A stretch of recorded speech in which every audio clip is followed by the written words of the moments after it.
Good morning. Happy Monday, you guys. It's a new week and a new day. We moved this weekend. Well, we didn't actually move. We actually just transferred within the building that we were in. And so you have a little different view, but also I hope that this is working fine because I'm technically using my cell phone as a hotspot because our internet isn't up. So if any of y'all are having issues watching this, just if you could comment, let me know that it's fine, that the quality's okay, that would be great. Hopefully I don't get a call or anything during this because I don't know, I've never used my cell phone to tether like this. So anyway, not the longest episode today. Today's chapter is actually called The Unexplored. It's an interesting chapter because, well, you'll see. At first I questioned whether I should put this content, if you will, in my story, but when I was writing the outline, I thought, wow, I really do need to include this because it's really, really pertinent. So with that, let's go ahead and get started with this one. So chapter 19, The Unexplored. I want to start with a question, and that is, have you ever believed that something was true or a certain way? You know, this is your internal belief, and then out of nowhere, your views and beliefs change. Probably the easiest one, sorry if there are any kids watching, is like if any of you grew up with the notion of Santa Claus, do you remember that feeling when you, like it changed? You're like, oh, it's not real, like what? And so, I mean, that's like a whole other debate actually, but this idea that you have a certain set of beliefs that are inherent to who you are, and then they change. So you might go back and forth and you might try to make sense of it, you know, because it's not what you thought. But even more than that, it's no longer true. And that kind of hurts, actually. And as humans, you know, we really like to know that certain things are true, even though there's almost no way of actually proving that something is true. You can prove that something happened, but like, let's just get real for a second. None of us knows what is going to happen when we die, right? Like everyone in the world can think that they have a certain set of beliefs and thoughts regarding that subject, but like we don't know. There's no certainty. None of us has died and come back to tell the rest of us what it was like. I mean, that's also a whole nother topic because supposedly people have, but you understand what I'm saying. Humans want to know that something is true, and then the moment that it's not anymore, that's hard. So the reason I'm going on and on about this is because this is what I experienced, not just like with one or two beliefs, but in the summer of 2012, dozens and dozens of beliefs changed for me. And this is sort of a topic that brings us to the title of this chapter, The Unexplored. So I want to do a quick recap of some of the things that I inherently believed, me, Darren, prior to 2012, before moving to Spokane, Washington. There are many, many, many, but I just want to start with some of these, okay? First of all, let's start with a big one. I believed homosexuality was a sin, a terrible, terrible sin. That's not good. It's not the natural design or plan that God has for us. So like, let's start there. First belief, homosexuality is wrong. It's terrible. And if you intentionally sin as a homosexual, you are not going to inherit the kingdom of God. Okay. Other beliefs. I believed that drinking alcohol was completely sinful and terribly wrong. I believed that dancing was bad. Dancing led to other things. And, you know, like while I'm on that category, dancing had to do with like pop music and strong beats and stuff. And no. That's terrible. I believed that you were never to swear or use profane language. If I heard someone cuss, I was like, mortified. You can't do that. And you can especially not take the Lord's name in vain. Are you kidding me? I also believed that drug use of any kind was absolutely abominable. Like that is really terrible. That's right up there with homosexuality.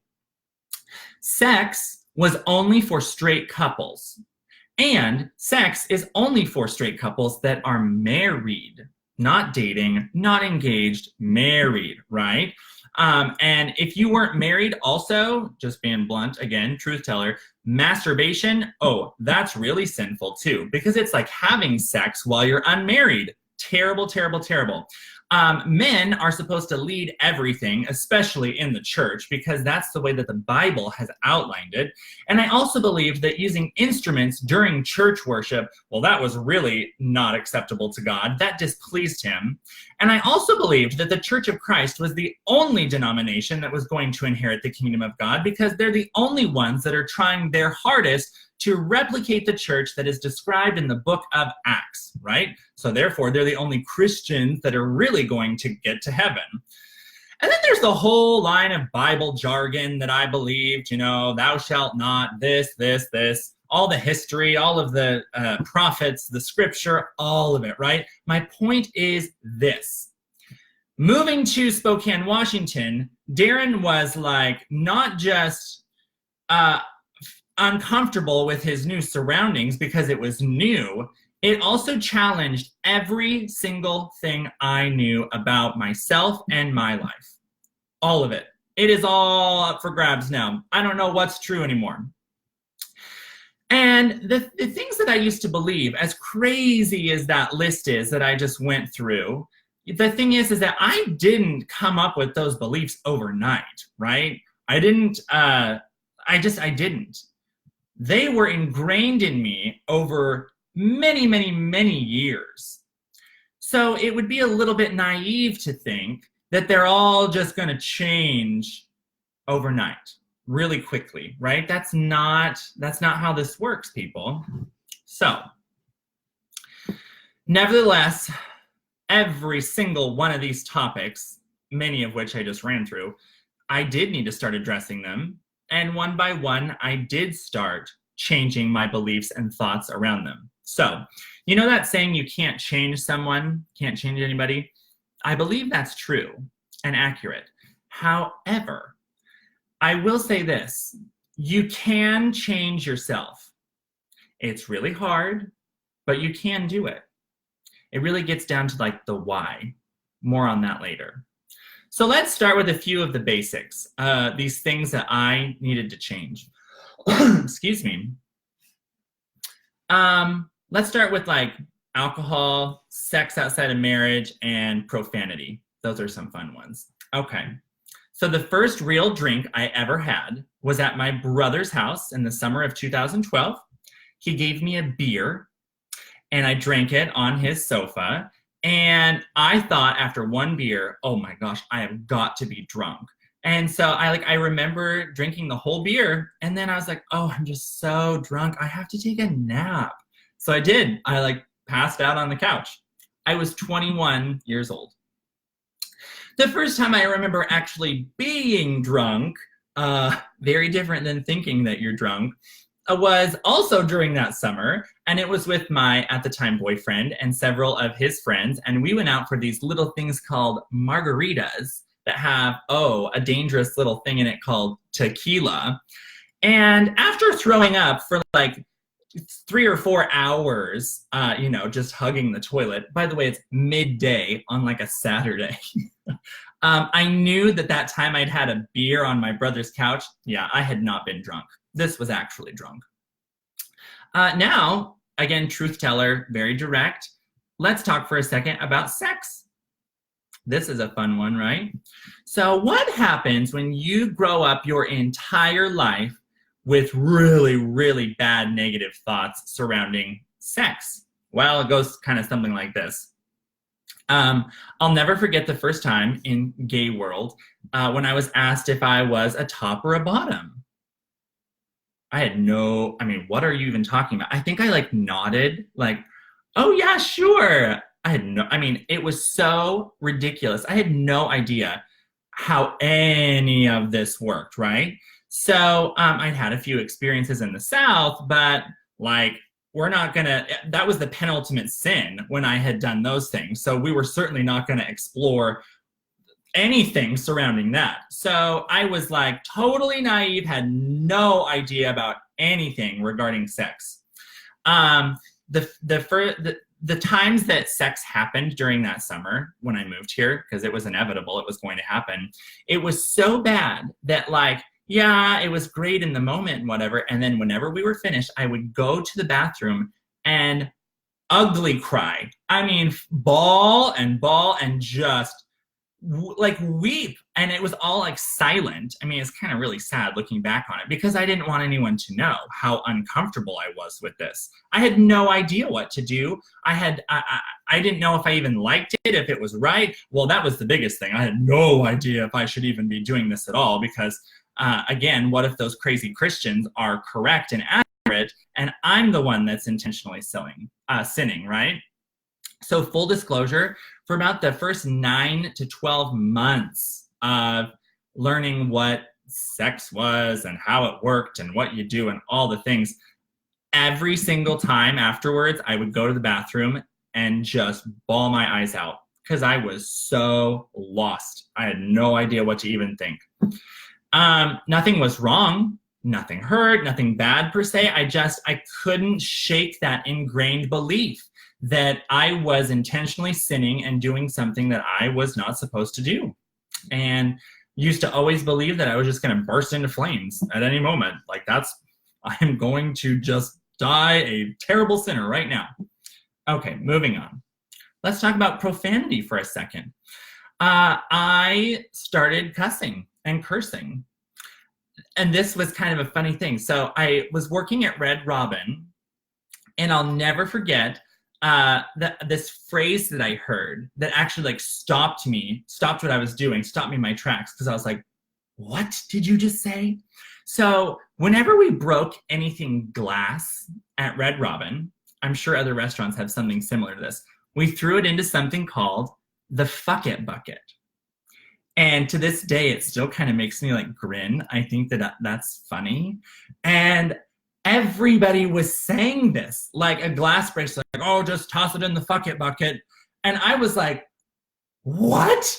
My server colleagues said it. The kitchen, cooks, staff, people said it. My boss said it. And I'll never forget the first time I broke a glass. And I was like, well, shit. I need to throw that in the fuck it bucket. And it was like, I think sparks flew out of my mouth when I said that. It was like, it was just like a fireworks show happening inside. I couldn't believe I had said that. So yeah, and if any of you have ever worked in a restaurant, let's just start there. I mean, every other word is fucking shit and everything's wrong and you're mad and throwing and cussing all the time. So started introducing some new verbiage and vocabulary into my lexicon and was using words I had never used before. And then let's talk about Red Robin itself, because talk about the unexplored. I learned more in 1 year as a server at Red Robin in downtown Spokane than I did after 4 years, and I just looked this up, more than 36 semester credit hours of humanities and sociology. I learned more at Red Robin about culture, society, people, and language than all of that combined. I learned how to stick up for yourself when some crazy bitch has ordered fresh French fries and you deliver them and she looks at them and says, they don't really look very fresh. And you learn what to say. I learned how to profusely apologize after pouring an entire beer on a baby in a high chair. That happened. I learned how to refuse service to drunk people. I learned how to chase down somebody on the sidewalk for, trying to dine and dash. Learned a lot. And then there were my coworkers. I loved all of them, actually, except for one, who absolutely hated my guts from the day that I started there. And I had never been not liked before, which sounds ridiculous, but I hadn't, never experienced that. And I didn't know how to deal with it. So finally things came to a head and we had this like big fight. We were both pulled in the back and just like let each other have it.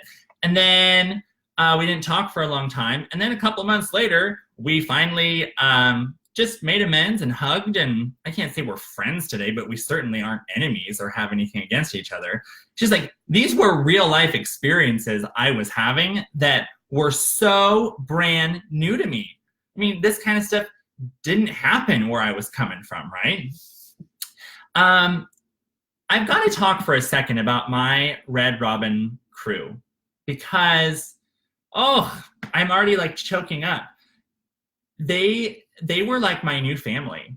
I don't know if any of you guys have experienced this. I know it seems so dramatic, but if you've ever experienced working a 5-hour dinner shift that's absolutely ballistic, and you look over at your server colleagues and somehow you've made it, you are bound with glue by just by these shared experiences. And so these people became my dear sweet friends. Many of them years later were still good friends. I don't see them very often, but like we interact with each other all the time because I think we're still reliving some of those experiences together.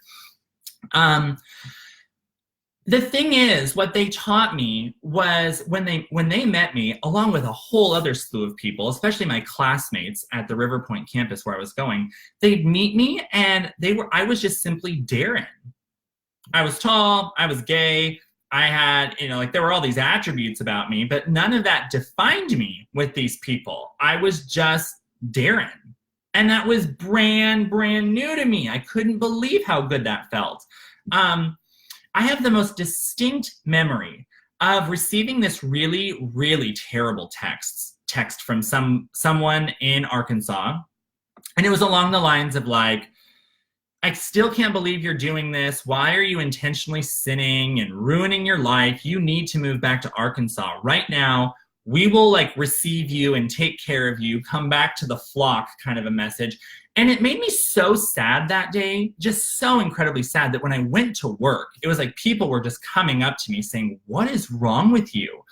And it was finally my dear, dear sweet friend, Kayla, who I showed her the text. I told her like, this is what I'm going through.